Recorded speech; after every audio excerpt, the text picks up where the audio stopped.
Military camps, therefore, cannot count on the fact that any soldier will have access to any kind of timepiece, as much as you may have a pocket watch or whatnot. Sometimes your definition of what time is varies widely from your employer. So your employer will tell you when, and in this case, the Army has to have some system of doing this. It is not exactly a difficult naming system to understand how these things are fired or what they're called. So the morning will be therefore, there will be a salute.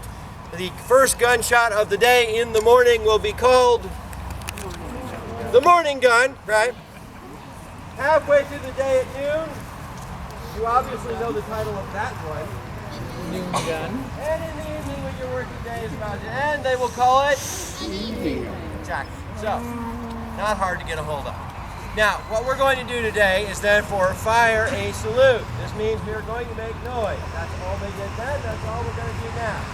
I'm saying this specifically for a lot of you younger people who are about to ask me where the cannonball went. The answer is it didn't. You don't need a cannonball to make noise. You just need gunpowder, which is what we're doing. In a more modern context, we don't want the cannonball to destroy the hillside ramp up or hit someone's BMW as it's driving by. That tends to react very poorly. So, we have a light 3-pounder cannon. That's what that little guy is down there. It is small, but it is mighty. Its job is to support infantry.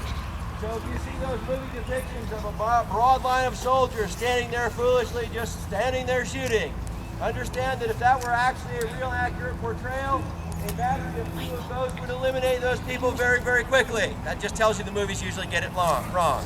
Do not get your history from movies. It almost always is subject to change. So in this case, what this does, this is a light field piece. A 3-pounder means it fires a 3-pound solid iron cannonball if we want it to, but more often than not, this gun does not do that. Its job is not to knock down buildings or sink ships. Its job is to deal with enemy infantry via a shot referred to as case or canister shot. That basically is nomenclature for a bag of bullets. It can fire basically between 40 to 50 bullets in one go. In other words, it will do the work of one entire infantry company, of which every regiment has usually 8 to 10, in one burst.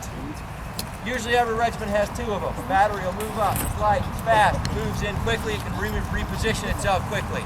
So if you have a problem with enemy infantry in front of you, this is the 18th century equivalent of a machine gun. So, crew of 3 is the bare minimum.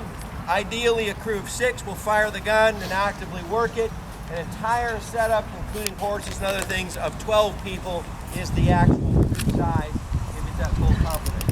I'm going to go through the commands by the numbers today, which means I'm going to do a very slow version that's not seen in battle. This will be very, very impractical for battle, but it does show you each component and how we're doing it and what we're doing. Very simply put, we're going to clean it, we're going to load it, we're going to fuse it, and then we'll fire it.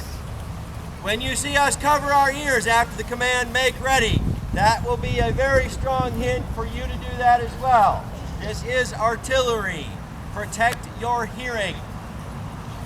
If you have questions, I'll come back in just a moment.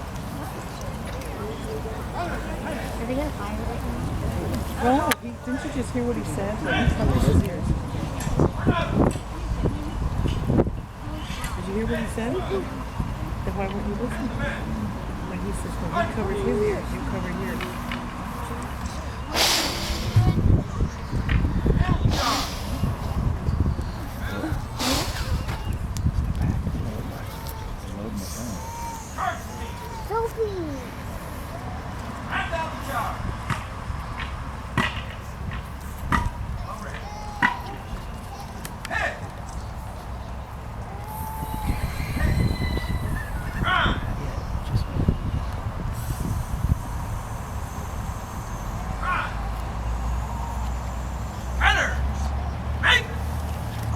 All right, cover your ears, Abigail. Cover your ears.